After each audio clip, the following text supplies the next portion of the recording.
de generación en generación.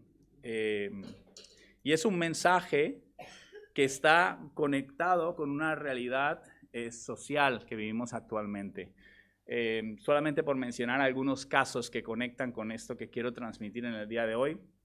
Hace 2 años, por febrero, en la localidad de Elche, sucedió algo que es bastante aterrador, que precisamente por su misma naturaleza, nuestra tendencia como seres humanos es a borrar estos sucesos de nuestra mente y querer tenderles un manto encima para creer que no están ahí. Porque nos parece impensable que un adolescente pueda con un arma matar a sus padres y matar a su hermano de 10 años, pero es que esto no es una cuestión puntual. Esto es algo que se repite a lo largo de los últimos años y que hay otro caso que es muy similar en características, que es quizás algunos lo habréis escuchado, el asesino de la katana, que sucede un poco lo mismo, un menor que asesina, pero creo que es algo que no va ni de estratos sociales ni de regiones, porque también en Cataluña ahora hace poco, o sea, 2015, tuvimos el caso de un alumno con una ballesta que quitó la vida a uno de sus profesores. Entonces es una cuestión realmente que es problemática en nuestra sociedad. Ahora, vosotros quizás os preguntáis ¿por qué traigo esto a la iglesia? Bueno, porque creo que somos llamados a ser sal y luz. Y parte de ser esa sal y esa luz es reconocer cuáles son las problemáticas que hay actualmente en nuestra sociedad, cuáles son los síntomas que está mostrando en nuestra sociedad, porque de lo contrario lo que estaremos es yendo en contra del consejo precisamente de Jesús. Dice que el candelero o el candelabro no se cubre, sino que se pone en alto para que esa luz pueda brillar a la sociedad. Pero si omitimos todas estas cuestiones porque estamos muy bien dentro de nuestra realidad, dentro de la iglesia, pues seguramente que nos perderemos de esa oportunidad de ser sal y luz. El mismo Jesús lo hizo. Jesús, cuando hablaba, por ejemplo, de la parábola del buen samaritano, está señalando una realidad. Un hombre que habían golpeado casi hasta la muerte y que un religioso pase, lo mire y no haga nada, está despertando esa inquietud de lo que está sucediendo en aquella sociedad. Pues nosotros debemos hacer lo mismo, debemos estudiar lo que sucede alrededor en nuestro. Y aunque la Biblia no profundiza o ahonda demasiado en esta temática, sí que vemos algunos pasajes en Proverbios y algunos ejemplos en el Antiguo Testamento y en el Nuevo Testamento. Ahora, yendo un poco a los resultados de los estudios con respecto al comportamiento positivo y negativo de niños y adolescentes, lo que nos encontramos principalmente que afecta su comportamiento es el entorno. Quiero que os quedéis con esta palabra, el entorno. Y dentro de esos factores externos, porque el entorno es un factor externo, el que resalta es el seno de la familia. Es el lugar donde se establecen y se fortalecen los valores. Y quiero que vayamos al texto bíblico para ver esta realidad a través del ejemplo del joven Timoteo. Vamos a leer 2 textos que, aunque no son continuos, sí que están en el mismo libro. Segunda de Timoteo, el primero, capítulo 1, versículo 3 al 5. Y voy a leer ambos porque el segundo complementa al primero y nos da un poquito más de luz acerca de esta cuestión. Segunda de Timoteo, capítulo 1, versículos 3 al 5. Dice, leo, doy gracias a Dios...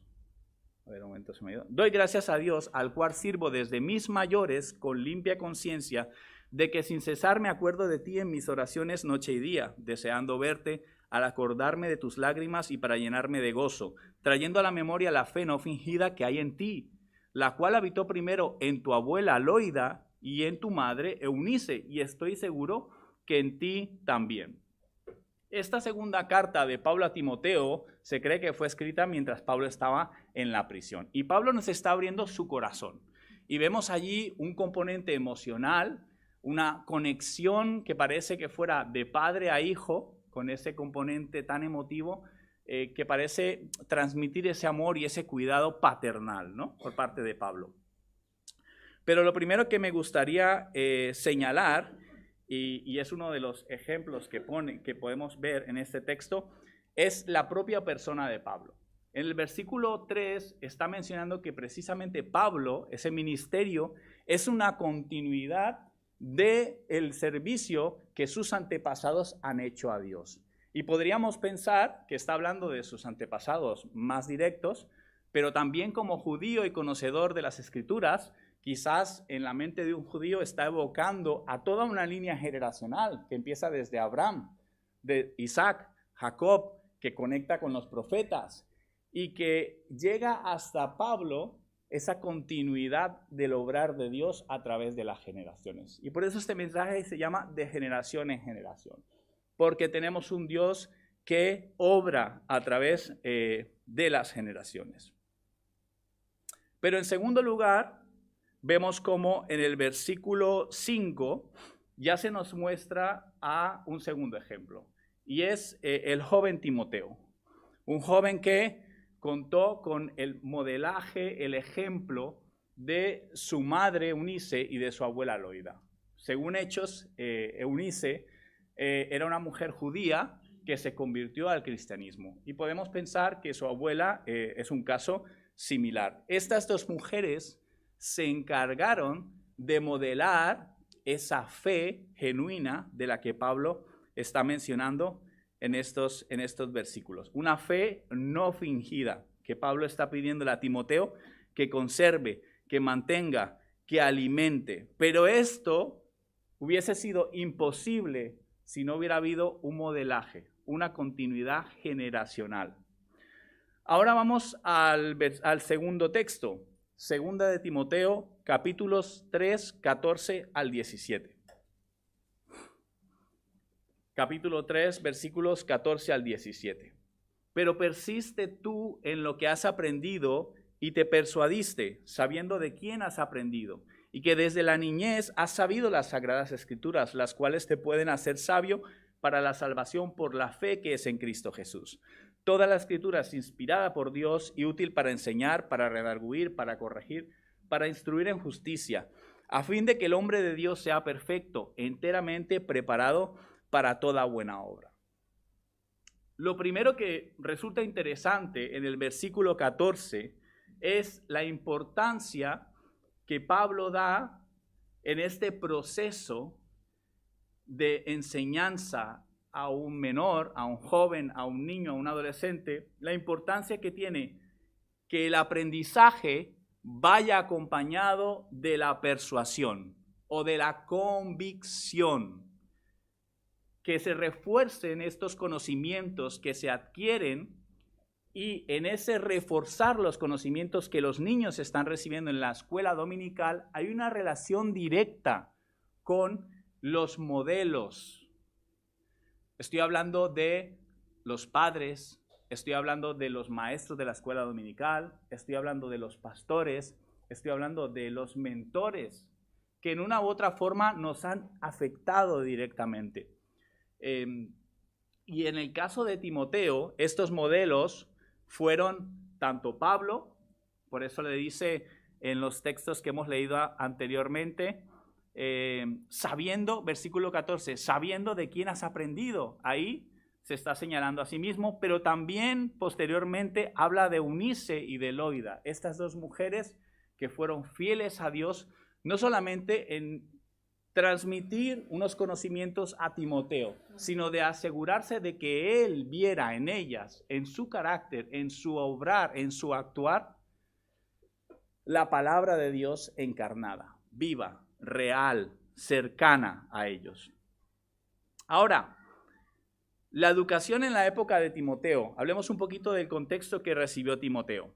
Siendo un hijo de madre judía, la educación que hubiera tenido Timoteo estaría centrada en el hogar, ¿vale? Primeramente. Y en segundo lugar, sería principalmente un contenido teocéntrico. Es decir, casi toda la enseñanza incluiría enseñanzas que provienen de las Sagradas Escrituras. Ahora, intentemos hacer un puente a nuestra realidad actual, ¿vale? ¿Cómo es el sistema educativo? ¿Cómo ha evolucionado la educación en nuestros días?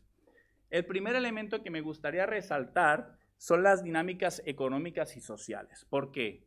Porque los hogares hoy en día se están viendo impulsados a que tanto el hombre como la mujer trabajen una cantidad de horas que imposibilita que podamos invertir el tiempo necesario para que nuestros niños, nuestros adolescentes, nuestros preadolescentes reciban ese refuerzo que necesitan. Y el problema es que cuando llegan luego a la universidad, si estas enseñanzas no se han transmitido más allá de una mera tradición o de unos meros conocimientos y no han sido fortalecidas para que sean convicciones personales de cada uno de ellos, cuando se enfrentan a las ideologías y a todas las presiones que se encuentran en las universidades, pues terminan sucumbiendo ante estas realidades. Y aquí entra una realidad que los antropólogos conocen muy bien, y es que la cultura y la sociedad en la que todos hemos crecido sin excepción, me incluyo yo ahí porque yo siento esta presión y esta influencia, nos influencia en mayor o mayor medida a tener una fuerte tendencia a valorar el bienestar, el confort y el placer. Y esto nos pone en muchos casos en contraposición con los valores del reino. No estoy haciendo una defensa de una vida de ascetismo y pobreza, no, pero estoy hablando que el Evangelio nos dice cosas como: nadie tiene mayor amor que este, que uno dé su vida por sus amigos, y todo el que haya dejado casas, hermanos, hermanas, padre, madre, hijos o tierras por mi nombre, recibirá 100 veces más y heredará la vida eterna. Y en este sentido nos gusta compararnos con otros. Porque cuando nos comparamos con alguien que está haciendo las cosas peor que nosotros, nos hace sentir bien. ¿Ah? Y como sociedad occidental, cuando miramos otras sociedades, decimos: uy, qué terrible. ¿Cómo puede ser que golpeen físicamente a sus hijos? ¿Cómo puede ser que lleguen al punto de venderlos por una dote económica? Pero fijaros que nosotros también, como sociedad occidental, estamos teniendo comportamientos que son dañinos con nuestra infancia, con nuestra adolescencia y con nuestra juventud. Y estoy hablando del abandono. El abandono no es solamente no darle a un niño un hogar, no es solamente darle ocio a un niño, no es solamente darle de comer. El abandono también es no estar allí para suplir ese acompañamiento que necesitan sus estudios, sus problemas emocionales, su necesidad de protección y en el fortalecimiento de su fe. Esto también es abandono. Cuando no estamos allí para ellos, les estamos abandonando. Ahora, en segundo lugar, nuestro sistema educativo en comparación con el de Timoteo, ¿qué ha perdido? Ha perdido ese componente familiar. Y se lo hemos entregado a las instituciones educativas, porque pasan el mayor tiempo en los colegios, en los institutos, y si evaluamos el contenido que les están enseñando, mayoritariamente, que son ciencias y humanidades, contenido teocéntrico, 0. Así que estamos reduciendo la enseñanza teocéntrica, que para Timoteo lo era casi todo, al tiempo que vienen aquí a la escuela dominical o al tiempo que van a JPC y nos sentimos seguros y descansamos. Ah, qué bien que esté yendo a la escuela dominical, qué bien que esté yendo a JPC. Está bien, pero si nosotros luego en casa no invertimos el tiempo para reforzar esos conocimientos de modo que se conviertan en convicciones y modelar también nosotros lo que es vivir para Cristo, lo que es entregar nuestras vidas a Él, pues difícilmente va a existir o se va a forjar esa convicción en nuestros niños, adolescentes y jóvenes. El joven de Elche, volviendo a nuestro ejemplo del inicio, estaba tristemente consumido por los videojuegos, y cuando lees las noticias, investigas el caso, te das cuenta que uno en particular, Fortnite, un videojuego en el que las herramientas principales del protagonista son armas, pero si pensamos en el otro caso que he mencionado, que es el asesino de la katana, también, según las noticias, estaba conectado y consumido por un videojuego que se llama Final Fantasy, en el que el protagonista tiene unas espadas de dimensiones exageradas. Ahora, no estoy demonizando los videojuegos, no me malentendáis. No estoy hablando de que los videojuegos sean eso. El problema y creo que la Biblia nos lo deja muy claro, es que los niños y los jóvenes van a replicar aquello que en mayor medida, a lo que están expuestos en mayor medida. Y si todo esto es a lo que están recibiendo, lo que están expuestos tanto en el colegio como luego en el hogar, pues obviamente ese comportamiento se va a replicar. Ahora, no todo es malo, ni mi idea era transmitir este panorama nefasto. Todo lo contrario, creo que en Cristo tenemos una esperanza que es gloriosa, porque tenemos un Dios que tiene el poder para restaurar las vidas, porque tenemos un Dios que tiene un poder ilimitado, y nosotros como su iglesia somos esa expresión visible de ese Dios de misericordia, de ese Dios de amor. Y quiero deciros, para terminar, que ese mismo Dios, en la persona de Jesucristo, que rescató y restauró a un perseguidor y ejecutor de cristianos como Saulo de Tarso, para convertirlo en un apóstol como es el apóstol Pablo, ese mismo Dios también restauró al asesino de la katana y lo convirtió en uno de nuestros hermanos en la fe. Él actualmente sirve al Señor con toda su familia y ha sido restaurado para la gloria y para la honra de Dios. Así que el brazo de Dios no se ha cortado en el año 2024, sigue actuando, sigue restaurando, pero hermanos, la transformación empieza por casa. Y si queremos ser verdaderamente luz, tenemos que atender a estas realidades y a estas necesidades, no solamente que se están manifestando fuera, sino que en alguna medida también nos están afectando a nosotros como parte de esta sociedad. Me gustaría terminar orando por esta iglesia, orando por mí, por mi esposa, por esta responsabilidad que tengo con Juan y que seguramente que todos los que aquí sois padres o habéis sido padres, habéis sentido esta responsabilidad delante de Dios. Padre, gracias por tu palabra, Señor, porque tu palabra es más cortante que toda espada de doble filo. Tu palabra es verdadera y no vuelve vacía, Señor. Si en el día de hoy esta palabra ha caído en buena tierra, que lo creemos, va a traer fruto y fruto en abundancia, Señor. Danos sabiduría, Padre, para tomar decisiones que estén alineadas con los valores del Evangelio. Decisiones que nos permitan invertir más tiempo en nuestros hijos y que ellos se lleguen a convertir en saetas en tus manos, Señor, contra las obras del enemigo en esta sociedad, en este tiempo en el que tú nos has traído.